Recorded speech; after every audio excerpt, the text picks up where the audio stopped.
I don't think that the winter holidays are very queer in vibe. That's just my opinion. I'm not talking about your spiritual practices around the holiday season and the ways that they're meaningful to you. I'm talking about like the larger capitalism, heteropatriarchy, propaganda machine that is Christmas.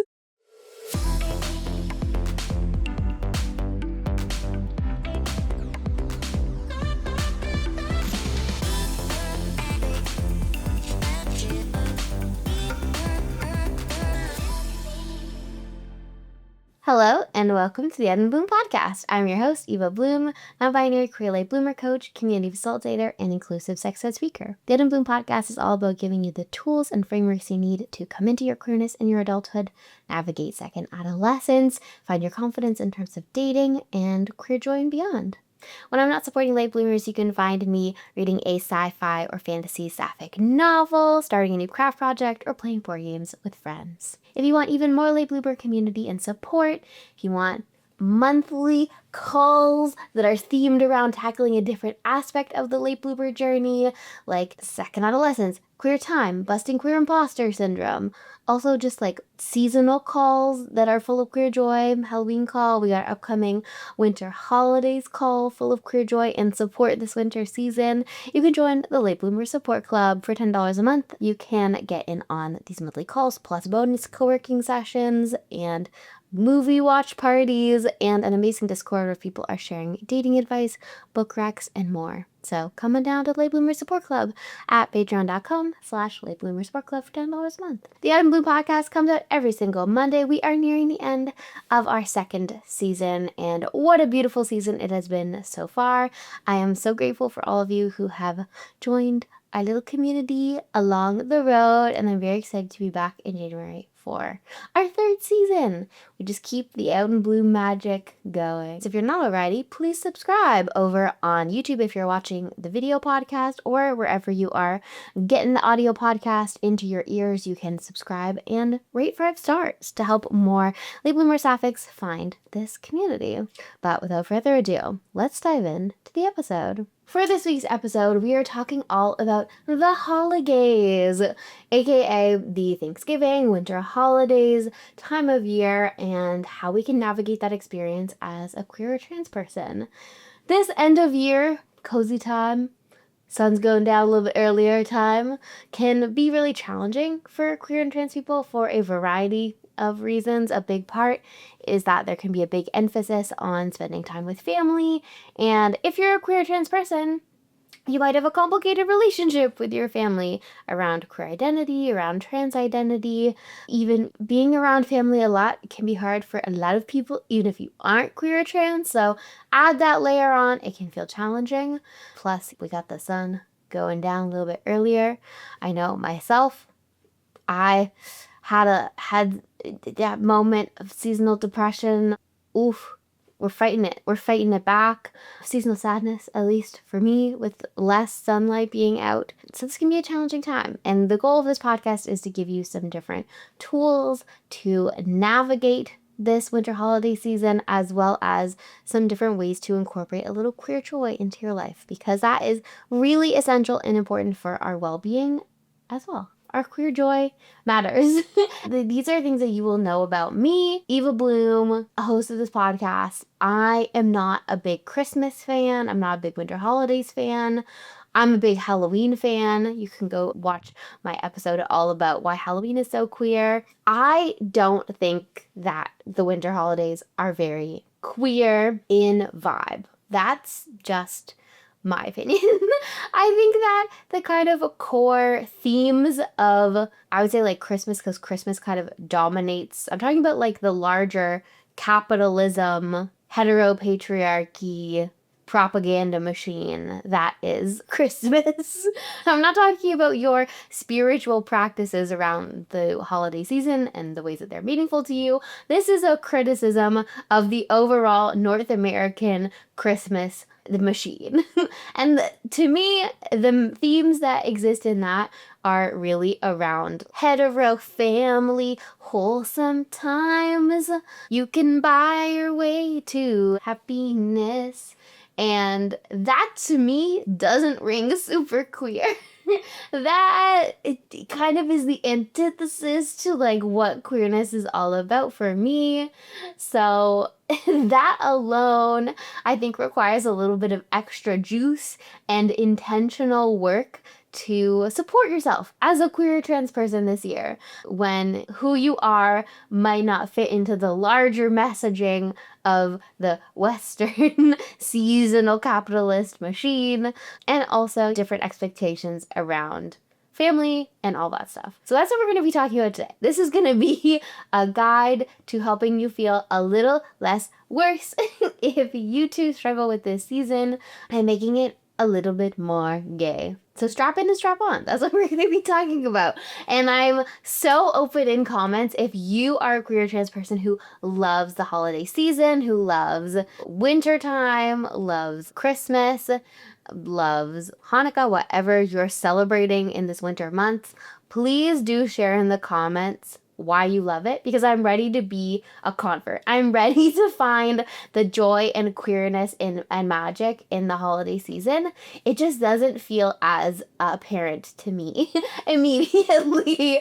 I would like Halloween to actually be 2 months. That's my opinion. I'm like, let's do Halloween for October and November, and then fine, December 1st, it can be winter holiday season. That's what I have to say about that. Getting us started, I want to talk about some of the different reasons why the winter holiday season can feel especially challenging for queer and trans folks. I've mentioned a couple of them already. Again, I think the big one is around family. So the winter holiday season is often some of the only times during the year that we get time off from work, which that's very frustrating in North America. We should not be getting such limited time off so that there is like an expectation to spend it with our family. We should have more time off so that we can choose a little bit more what refills our cup in an authentic way without feeling pressure to do it all or like spend our only limited time off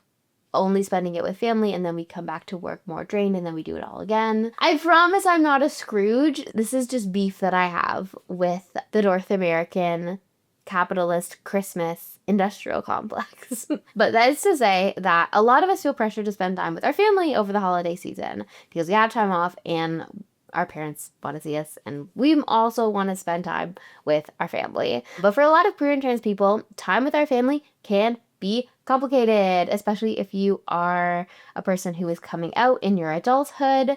You might have your family being like, what is going on? How are you like a 35-year-old person who's just realizing that they are queer? What were all those boyfriends about? Might have people being like weird about your pronouns and not being able to, I don't want to say not being able to, because they can use your pronouns. They can. They just choose not to practice. And if my mom is watching this podcast, I am talking about you. I love you, Mom. I believe in you. But yeah, it can be hard to spend time with family who doesn't understand our queer identity, who don't make an effort to like educate themselves on how to approach our queer identity in a way that is respectful and kind and celebratory and uplifting. We might not be able to be out to our family because they are not safe to be out to, or it's just like not worth the rigmarole and the homophobia that you would face. So the best and safest option and best for your well-being is to not be out to them. So that is also sucks to have to pretend or like hide who you are with your family for a certain period of time. So even if you're excited to see them and happy to see them, there's also this like downside and sadness of not being able to be yourself, whether that's misgendering and dealing with that kind of microaggression or transphobia on a regular basis for the entire time that you're seeing them. That sucks. That sucks. And it is a real like impact on our well-being. That's no fun around the holiday season. It also means that we might be having political conversations. Too much has happened politically this year that I cannot even imagine what conversations would happen around the dinner table. So that is a whole other thing that like is a real. Experiencing homophobia and queerphobia can impact our well-being negatively in that regard too. There can also just be things like being out of your routine. It can be awesome to have time off, but it also means that you're not going to like your regular dance class every week. That kind of helps you get in a routine. Maybe you aren't able to see your friends the same way that you would be able to, or like having a big break from seeing friends because you're seeing family. Maybe you're eating different food. Like all of that, like getting out of your routine can be really disruptive to your well-being. There can also be a lot of alcohol around, which for sober queer people, that can be really triggering or really challenging. And people who are not sober but just like prefer not to have a lot to do with alcohol, that can make all those like family conversations and like being in big groups of people even more challenging. For neurodivergent queer people, the expectation of being around a lot of people and in these big groups can be really overwhelming. Trying to navigate meeting new people, again, if we're out of our routine, that can be really hard. Yeah. Is there anything else about the winter holidays that sucks? Oh gosh. Yeah, in terms of being like a late bloomer queer person, like I said, there can be a lot of expectations around timeline, people asking about dating. Maybe you are falling into like comparing yourself to other family members in terms of dating or getting married or having kids, feeling like you're behind because you have realized your queerness later in life and you are on like a different phase of that journey. And I always say this, but like there are so many different types of new beginnings that we have in adulthood. So likely people all around you are also going through different new beginnings. Like maybe they are exploring something new in their career. Maybe they are discovering like a new creativity, like hobby or passion later in life that they never found out. Maybe they are becoming new parents, which is a whole new transition and beginning. So, I mean, I will affirm that no matter where you are, who you are at the table, you are not alone in likely being like a beginner in your adulthood, even if people are like experiencing that in different ways and maybe not as open as you are about it, but you are certainly not alone. And of course, you're listening to this podcast with thousands of people who are also coming into their queerness later in life. So you're not alone in that either. But that's to say, that's the fun little scene we're setting in terms of the ways that it can be challenging as a queer person. I think I already said, but yeah, not seeing your friends as often, not like getting to make queer jokes as often. That's a big deal. That's a big deal and it's hard. But let's talk about like what we can do about it. How can we address some of these different challenges and make your holiday season a little bit more queer affirming and supportive of your well-being? First off, and probably the biggest thing that we can tackle is around family. And I want to say that there's really no one size fits all when it comes to the decisions you make to take care of your well-being around family as a queer person. There are literally 3 million different spectrum of options of things you can do. It is not black and white in terms of being like, okay, I need to either spend 2 weeks at my parents' house for the whole time versus I have to be 100% no contact and like don't talk to my parents.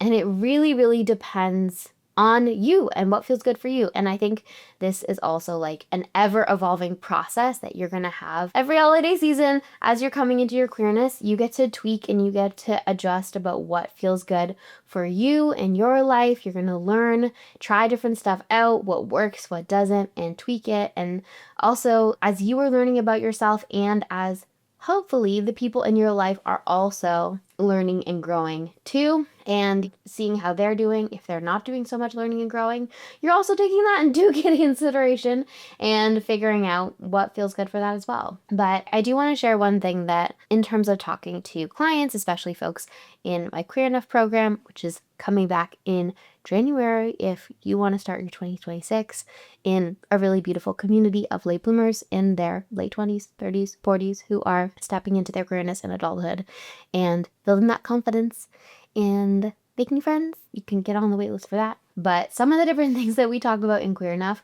around how coming into your queerness and adulthood impacts your relationship with family, one of those things can be that really that there is kind of a unique experience where if or when you do decide to share your queerness with your family as somebody coming into adulthood or at any time, that's often at a moment where you have understood yourself, that you've done a lot of internal work to understand, okay, like I'm not straight, like this is what this means for me. This is how I want to invite people into my life. I want this to change. I want to take these different actions to live in my queerness. So I want to be open with people. At that moment where you share that with your family, you've kind of done a lot of internal work and are arriving at a place where you're coming out. And then unfortunately, when you share that with your parents or whoever is important, family in your life that you want to let them know, that's kind of their beginning point to their journey of processing and understanding your sexuality. And that can feel really hard because they're really at the beginning of being like, oh, okay, like let me integrate this with everything that I know about this person, with all of their history, about what that means for me, about all of my own preconceived ideas about queerness that you have done like months and years of processing and thinking about what that means for you. And in the moment that you tell them, that's their day one. And you're meeting them at like day 200, you're meeting them at their day one. And that can feel really hard because you're like, I just want like acceptance. I just want somebody who is going to like understand and like meet me at that day 200 moment. And oftentimes that's just not the reality. Your family are going to embark on their own journey of processing and understanding that is going to take their own period of time, maybe weeks or years, and they're going to think about it and then maybe come out in terms of to a wider community or come out larger, like let people know within the family. And then that is its own process. So that is something that has helped me in terms of my understanding of coming out in adulthood and navigating family in terms of giving myself and family more grace around that process of really understanding like, oh, like I was approaching at day 200 and they're starting day one. It doesn't make it any easier. It doesn't mean that there can't be like hurt there if family members can't meet you or you need to be met in that moment. But just knowing like, okay, this is its own unique process that is also happening for loved ones. So no matter where you are this holiday season with your family, if you're on day 300 and they're on day 75, or if you're on day 100 and they haven't started their journey yet, to just give yourself a lot of compassion for the way that it's challenging, that you coming into your queerness does not just impact you, but it also impacts so many of your relationships in your life with your friends, with your family, and that there can be both like an increase of closeness and a distance that can happen. I know for myself, when I came out as a lesbian, there was a period of distance with me and my family. I think because I needed space to explore my lesbian identity and really embrace all that it meant to me without looking for my family's approval on everything. Really, again, that disconnect of like day 200 and day one. Like, I didn't want that experience of like having day one, my family witness me and have all of their own kind of judgments and stereotypes and preconceived ideas as they were starting their journey. I kind of needed to do that by myself to build that confidence and also to process the grief and hurt that I'd experienced along that coming out journey from even before when I initially came out as bisexual and the way that family reacted. And then as a lesbian, I needed time to process that and like not be super around folks. And again, this is really not one size fits all. I'm just sharing like my own experience with family, but there can be a time of like distance in terms of you needing to figure out what this stuff means to you without stereotypes or judgments, even if they're not intended to be malicious. Sometimes you want some distance to make your own necessaries, your own necessary messiness as a budding queer person, feeling like a baby queer. You need to do that away from the eyes of family and give them space, hopefully, to do their own learning and growing before you can kind of come back with a little bit more confidence and resilience to approach wherever they're at. But yeah, I also know that there can be a lot of closeness gained through coming out in terms of relationships. I've talked about this a lot on the pod in terms of my own struggles with friendships before coming out, really putting a distance between me and my friends, not being able to be vulnerable, not being able to be my full self, and that in coming out, I do feel like a lot of relationships, even with family, I don't feel as now 4 years out coming out as a lesbian and like even more since initially coming out as bisexual, I do feel like there's a greater closeness in terms of I'm actually forming relationships with people in my family as my authentic self. I don't feel like I need to hide anything, and we can actually bond and connect in a deeper way because I'm being my full self. So there is a lot of contradictory and mixed experiences navigating those family relationships that can be really complicated and really emotionally draining to deal with this time of year. So again, I just like really want to encourage you to make a lot of intentional space for you to take care of yourself this year. And that can be in little things, that can be in big things, but just know that like it can be a lot. And I think you're allowed to set yourself up for success and gentleness. And that's why I'm putting this video out like really early. You're allowed to make a plan to support your well-being.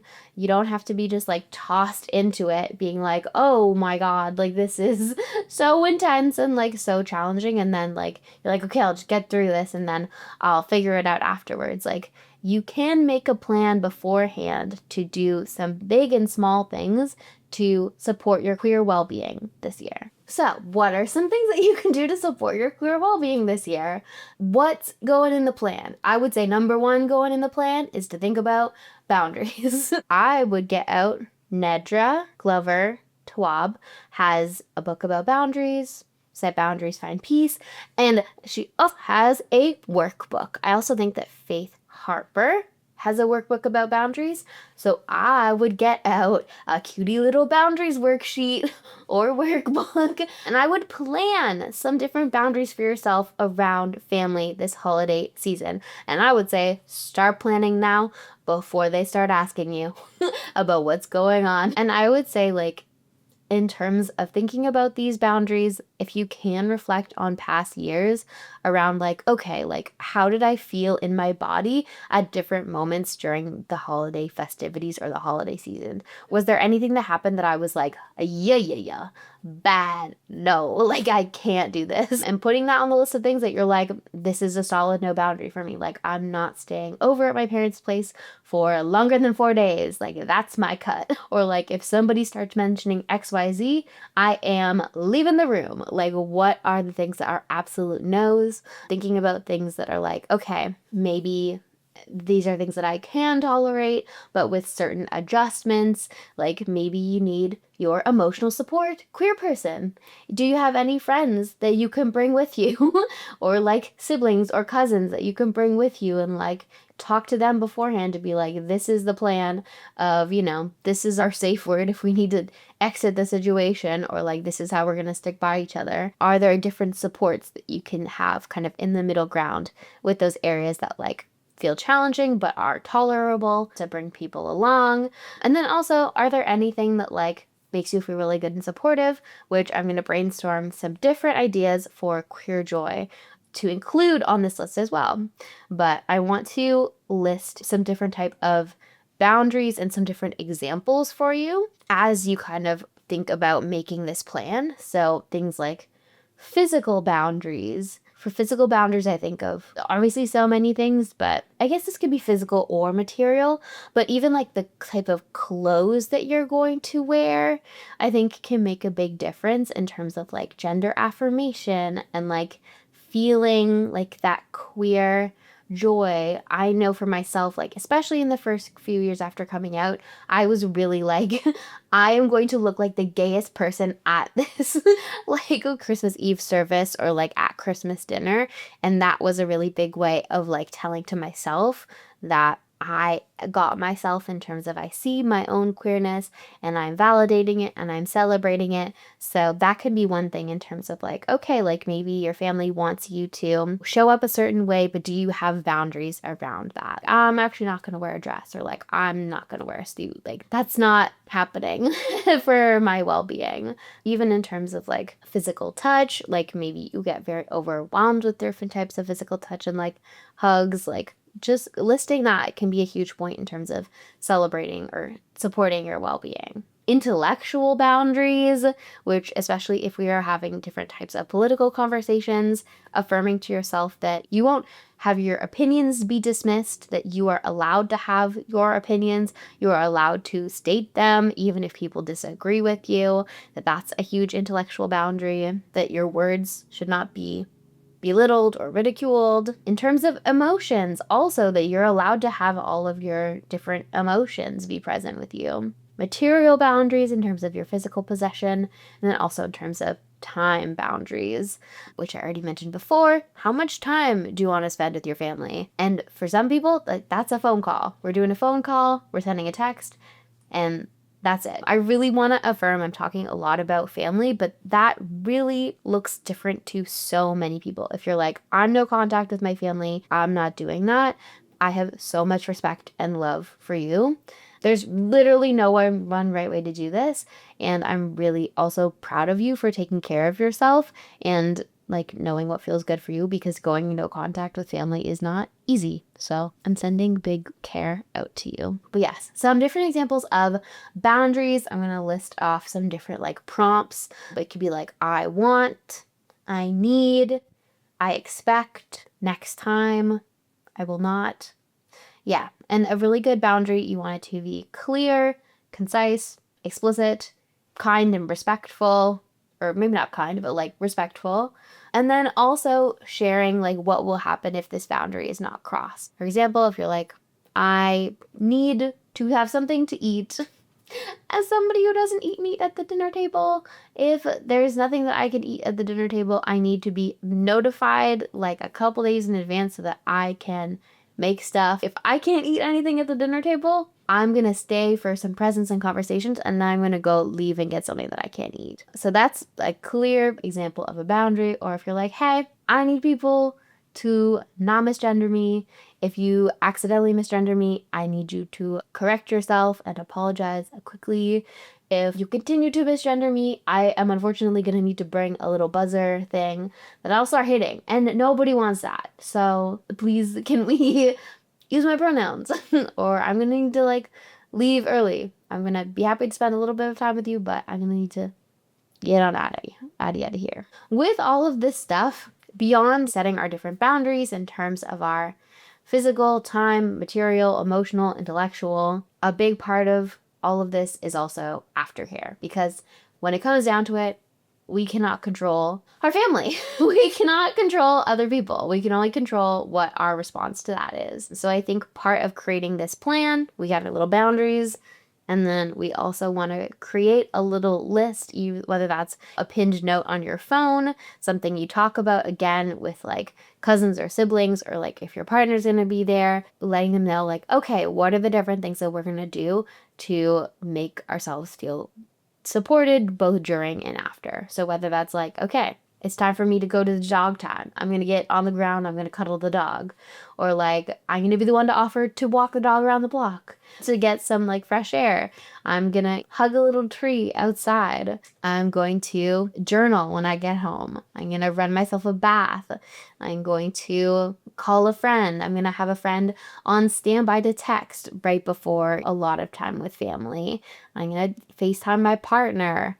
All of those types of things are kind of helpful to have in your mind and create yourself a little aftercare plan after these more intense moments where you might be experiencing homophobia or queerphobia in conjunction with different family time, or if you are neurodivergent and are navigating situations that feel pretty intense on your nervous system. Some different aftercare plans. Also during, I'm like, if you can bring things that support your access needs at those moments. So whether that's like little loop headphones or fidget toys, or if you can locate a quiet space or let people know like, hey, I'm your local dog walker. I will walk the dog periodically. That dog will be so walked, but I'm getting away from the human people that want to have interactions with me. So you've talked a little bit about boundaries, talked a little bit about aftercare, and I'm going to be coming back next week to talk about creating all of the joy planning and scheduling. how to plan and schedule some queer joy into your winter holiday seasons. So my best recommendations in terms of books, movies, music, queer affirmation to make this holiday season a little bit gayer and more fun. So this is part 1 in terms of talking about family and boundaries and a little bit of the like challenging stuff that can happen over this time of year. And then next week is going to be sprinkles and rainbows and just like gay queer holiday season.